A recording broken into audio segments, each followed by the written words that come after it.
6000 মিলিঅ্যাম্পিয়ারের massive battery, 6.9 ইঞ্চির বড়সড় display এবং 50 মেগাপিক্সেলের ক্যামেরা সেন্সর দিয়ে এই রেডমি 15C-টা কিছুদিন আগেও কিন্তু দাম ছিল মার্কেটে মোটামুটি 15,000 টাকার নিচেই। বাট এই মুহূর্তে যেহেতু সব স্মার্টফোনের দাম বেড়ে গেছে, সো এইটার বাকি থাকবে কেন, এইটাও এখন 16,500 টাকার আশেপাশে চলে গিয়েছে আনঅফিসিয়ালি। সো যারা একেবারে 15,000 টাকা বাজেট নিয়ে বসে আছেন, কিছুটা বাড়িয়ে হয়তো 16, 16.5-র মধ্যে যাওয়া যাবে এবং চিন্তা ভাবনা করছেন এই ফোনটা নেওয়ার, সো তাদের জন্য আজকের ভিডিওটা খুবই ইম্পর্টেন্ট হতে যাচ্ছে। অবশ্যই ভিডিও শেষ পর্যন্ত সাথেই থাকুন এবং ভালো লাগলে লাইক, কমেন্ট, শেয়ার, সাবস্ক্রাইব করে পাশে থাকবেন। বাজেট ফোনগুলোর ক্ষেত্রে দেখা যায় যে আমাদের আলাদা করে আবার অ্যাক্সেসরিজ কিনতে গেলে ঝামেলা হয়। তো এইখানে একটা প্লাস পয়েন্ট রয়েছে যে এই ফোনটার বক্সের মধ্যে আপনারা সবকিছুই পেয়ে যাবেন। 33 ওয়াটের অ্যাডাপ্টার পেয়ে যাবেন, কেবল পেয়ে যাবেন, কভার পেয়ে যাবেন, ওভারঅল সবই রয়েছে। সো আলাদা করে আর কিছু কিনতে হবে না। বাই দ্য ওয়ে, একটা ইনফরমেশন আপনাদেরকে দিয়ে রাখা ভালো, আমাদের হাতের এটা কিন্তু রেডমি 15C এর 4G ভেরিয়েন্ট, এটার কিন্তু একটা 5G ভেরিয়েন্টও আছে। সো ওইটার সাথে আবার এটার ইনফরমেশন মিলিয়ে ফেলবেন না, তাহলে কিন্তু আবার ঝামেলায় পড়ে যাবেন। বিল কোয়ালিটির দিকে আসলে এই ফোনটাতে ব্যবহার করা হয়েছে টোটালি প্লাস্টিক ব্যাক এবং ফ্রেম। তাছাড়া এই ফোনটা 205 গ্রাম ওজন, তো একটু ভারী বলা যায় এবং একটু চওড়া। রাইট সাইডে আপনারা পেয়ে যাচ্ছেন সাইড মাউন্টেন ফিঙ্গারপ্রিন্ট এবং আপনারা নিচের দিকে কিন্তু 3.5mm জ্যাকটা পাচ্ছেন। সো এই বাজেটে যারা ফোন কিনে ম্যাক্সিমামই আপনারা অনেক বেশি মিডিয়া কনজিউম করেন, সো তাদের জন্য একটা তারের হেডফোন ব্যবহার করার যে সুযোগ দেওয়া, এটা বেশ ভালো একটা বিষয়। এছাড়া সামনের দিকে আসলে আপনারা পেয়ে যাচ্ছেন 6.9 ইঞ্চির একটা বড়সড় IPS LCD প্যানেল, যেটাতে আবার 120 হার্জের রিফ্রেশ রেট রয়েছে। তবে একটা বিষয়, আমরা কোথাওই কোনো স্পেসিফিকেশন পাইনি যে এইটাতে আসলে ব্রাইটনেসের পরিমাণ কত রয়েছে। তবে ইনডোর আউটডোর সব জায়গাতেই ফিজিক্যালি আমরা ব্যবহার করেছি, ব্রাইটনেস জনিত বা ভিজিবিলিটি নিয়ে কোনো প্রবলেমে পড়েনি। যদিও এখানে 720p ডিসপ্লে ব্যবহার করা হয়েছে, তবে ইউটিউবে কিন্তু আপনারা 4K 60 FPS পর্যন্ত সাপোর্ট পাবেন। তবে সেটা খুব একটা স্মুথলি দেখা যায় না, বেশ খানিকটা ল্যাগ ফ্রেম ড্রপের দেখা পাওয়া যায়। তবে 1080p 60 FPS এ মোটামুটি চলনসই আউটপুট দিয়ে থাকে। তবে একটা বিষয় অবশ্যই আপনাদের সাথে শেয়ার করতে হবে যে এই ডিসপ্লেটাতে 120 হার্জের রিফ্রেশ রেট থাকলেও সব জায়গাতে আবার আমরা এই 120 হার্জ কাজ করতে দেখিনি। মোস্ট অফ দ্য কেস আমরা দেখতে পেয়েছি টিপিক্যাল 60 হার্জে কাজ করে, কিছু কিছু জায়গায় 90 হার্জে কাজ করে, যেমন সেটিংস রয়েছে। তাছাড়া কিন্তু আমরা 120 হার্জের সাপোর্ট সব জায়গাতে পাচ্ছি না। সো এই বিষয়টাও আপনাকে মাথায় রাখতে হবে। ওকে, অপারেটিং সিস্টেমের কথায় আসলে এখানে আপনারা পেয়ে যাচ্ছেন HyperOS 2 এর সাপোর্ট, যা বেসড অন Android 15। তো HyperOS আসলে আমার কাছে কেন জানি না এই ফোনটা ব্যবহার করে মনে হয়েছে যে মানে গাধার ঘাড়ে বস্তা চাপিয়ে দেওয়ার মতো অবস্থা হয়ে গেছে, কারণ এইটা আসলে খুব একটা ভালো মতো ওয়েসটাকে মেনটেন করতে পারছে না, যার জন্য আমরা ইউআইতেও প্রচুর পরিমাণে ল্যাগ ফ্রেম ড্রপের দেখা পেয়েছি রেগুলার নর্মাল ব্যবহার করতে গেলেও। অ্যান্ড এর সাথে সাথে Android 15 এটা ঠিকঠাক ছিল, তবে ওভারঅল অপটিমাইজেশনটা খুব একটা ভালো লাগেনি আমার কাছে। এছাড়া LPDDR4X RAM এর পাশাপাশি eMMC 5.1 স্টোরেজ সাপোর্ট রয়েছে ফোনটাতে। ওভারঅল যদি আমরা র্যাম ম্যানেজমেন্টের কথা বলি, সেখানেও আমার কাছে কিছুটা দুর্বলতা মনে হয়েছে। একটু ভারী ভারী অ্যাপ্লিকেশন ব্যবহার করতে গেলেই দেখা যায় যে সেখানে ফ্রেম ড্রপ করে বা ল্যাগ দিচ্ছে।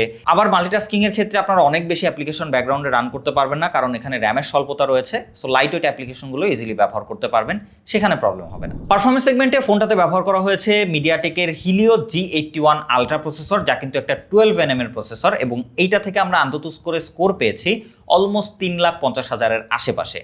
তো ওই ক্ষেত্রে যদি আমরা বিবেচনা করি, এইটার পূর্ব যে প্রাইসটা ছিল 15,000 টাকার নিচে, ওই হিসেবে ঠিক ছিল। বাট এখন যে প্রাইসটা গিয়ে দাঁড়িয়েছে, ওই জায়গা থেকে এটা বেশ খানিকটা ব্যাকডেটেড। অন্তত G99 বা G100 আলট্রা এরকম টাইপের প্রসেসর দিলে তারপরেও ফোনটা বেশ ভালো পারফর্ম করতো। তাছাড়া যদি গেমিংয়ের কথা বলেন, এটা কোনোভাবেই যেহেতু কোনো গেমিং প্রসেসর না, তবে লাইট ওয়েট গেম যেমন ফ্রি ফায়ার বা 2D টাইপের গেমগুলো, এগুলো আপনারা খেলতে পারবেন, খুব একটা প্রবলেম হবে না। তবে তাও রাশ মুভমেন্টগুলোতে দেখবেন যে ফ্রেম ড্রপ দিচ্ছে। সো ওভারঅল পারফরমেন্স নিয়ে বললে আসলে আমি বলবো যে যেহেতু এটা 4GB র্যামের একটা স্মার্টফোন, তার উপরে প্রসেসরটাও মোটামুটি একদমই নর্মাল, সেদিক থেকে বিবেচনা আসলে এখনকার অ্যাপ্লিকেশনগুলো অনেক ভারী ভারী হয়ে গেছে। সেক্ষেত্রে অনেক ভালো ভালো ফোনও দেখা যায় যে হিমশিম খেয়ে যেগুলো ম্যানেজ করতে। তো এইটা সেদিক থেকে বেশ খানিকটা স্ট্রাগল করছে, অ্যান্ড এইটা আপনাকে মাথায় রাখতে হবে ফর পারফরমেন্স বা রেগুলার লাইফ। এবার কথা বলা যাক এর ক্যামেরা সেগমেন্ট নিয়ে। রেয়ারে রয়েছে 50 মেগাপিক্সেলের মেইন সেন্সর এবং ফ্রন্টে রয়েছে একটা 8 মেগাপিক্সেলের সেলফি ক্যামেরা। 50 মেগাপিক্সেলের মেন সেন্সরটা কিন্তু আমার কাছে খুব একটা খারাপ লাগে নাই। সেখানে স্ট্যান্ডার্ড পিকচার আউটপুট পেয়েছি আমরা। আউটডোরে ভালো সানলাইটে আমরা পিকচার তুলেছি, সেখানে আমরা এক্সপোজার ব্যালেন্স যথেষ্ট ভালো দেখছিলাম। ডিটেল অ্যাভারেজ টাইপের, তাছাড়া ডাইনামিক রেঞ্জ ভালো মতোই মেনটেন করতে পারে অ্যাজ এ বাজেট ফোন হিসেবে। তাছাড়া কালারের দিক থেকে একটু কন্ট্রাস্টি কালার আউটপুট পাবেন, যেটা আবার এই বাজেটের ফোন হিসেবে মানানসই বলা যায়। 8 মেগাপিক্সেলের ফ্রন্ট ক্যামেরাটা আমার কাছে স্ট্যান্ডার্ড লেভেলের মনে হয়েছে, এটাকেও খুব একটা খারাপ বলা যাচ্ছে না বাজেট হিসেবে। সেখানে আমরা ডিটেলের পরিমাণ ভালোই দেখতে পেয়েছি, জুম করলেও ভালো ডিটেল পাওয়া যায়, এবং এক্সপোজার ব্যালেন্স ডাইনামিক রেঞ্জও ঠিকঠাক মেনটেন করতে দেখেছি আমরা হাইলাইটে ছবি তুলে। তো ওভারঅল এর ফ্রন্ট ক্যামেরাটাও যথেষ্ট স্ট্যান্ডার্ড। ভিডিও সেগমেন্টে ফোনটা রেয়ার এবং ফ্রন্ট দুইটা দিয়ে আপনারা 1080p 30 fps ভিডিও করতে পারবেন, এবং ওইটা একেবারেই বিলো অ্যাভারেজ লেভেলের। জাস্ট ফর মেমোরি ক্যাপচারিং এর জন্য আপনারা রাখতে পারেন। সেখানে এক্সপোজার ব্যালেন্স খুব একটা ভালো না, জাস্ট ফর মেমোরি ক্যাপচার, এই কাজে ব্যবহার করতে চাইলে এটার ভিডিওটা কাজে লাগাতে পারবেন। সবশেষে আপনাদের জন্য ভালো একটা পার্ট রেখেছি, তা হচ্ছে এর ব্যাটারি সেগমেন্ট। ফোনটাতে ব্যবহার করা হয়েছে 6000 মিলি অ্যাম্পিয়ারের একটা বড় সড়ো ব্যাটারি, তার সাথে 33 ওয়াটের ফাস্ট চার্জিং সাপোর্ট রয়েছে। সো অ্যাডাপ্টার দিয়ে আপনারা এই ফোনটাকে মোটামুটি 1 ঘন্টা 30 থেকে 40 মিনিটের আশেপাশে ফুল চার্জ করে ফেলতে পারবেন, এবং একবার ফুল চার্জ করলে এই ফোনটা ইজিলি আপনাকে 1 দিন প্লাস ব্যাটারি ব্যাকআপ দিতে পারবে, কারণ এইটার 720p ডিসপ্লে বা এর পারফরমেন্স চিপসেট এগুলো কিন্তু খুবই কম ব্যাটারি কনজিউম করে। তো ওই দিক থেকে বলতে গেলে আপনি এটা দিয়ে বেশ ভালো ব্যাটারি ব্যাকআপ পাবেন। যদি একটানাও ব্যবহার করেন তাহলেও আপনারা 8 থেকে 9 ঘন্টার কাছাকাছি কিন্তু স্ক্রিন অন টাইম পেতে পারেন এই ফোনটা থেকে। তো ব্যাটারি নিয়ে আসলে আপনার কোনো টেনশন করতে হবে না। যারা বাজেট ফোন কিনে একটু রাফ ইউজ করতে চান, ব্যাটারি নিয়ে খুব একটা প্যারা খেতে চান না, বারবার চার্জ দিতে চান না, তাদের জন্য কিন্তু এইটা একটা প্লাস পয়েন্ট বলা যায়। ফাইনালি কানেক্টিভিটিতে এইটাতে আপনারা ব্লুটুথ 5.4 এর সাপোর্ট পাচ্ছেন, জাইরোস্কোপের সাপোর্ট নেই, তবে আপনারা এখানে কিন্তু আবার এনএফসির সাপোর্ট পাচ্ছেন। এটা বেশ ভালো একটা ব্যাপার। আমরা এখনকার 20-30 হাজার টাকার ফোনও দেখতে পাচ্ছি মাঝে মাঝে এনএফসি সাপোর্ট দিচ্ছে না। তো এখন কিন্তু আমরা মোস্ট অফ দ্য কেস কার্ডে পেমেন্ট করা শুরু করেছি বা কার্ড নিয়ে কাজ করা শুরু করেছি। ম্যাক্সিমাম জায়গাতে কিন্তু আমাদের এনএফসি দরকার হয়। তো ওই দিক থেকে এর এনএফসি দেওয়াটা আমার কাছে বেশ পজিটিভ একটা সাইন মনে হয়েছে। অ্যান্ড সব শেষে ভাই সব কিছু মিলিয়ে কনক্লুশন পার্টে আসলে আমার কাছে মনে হয় এটার প্রাইসটা এই মুহূর্তে কিছুটা বেশি।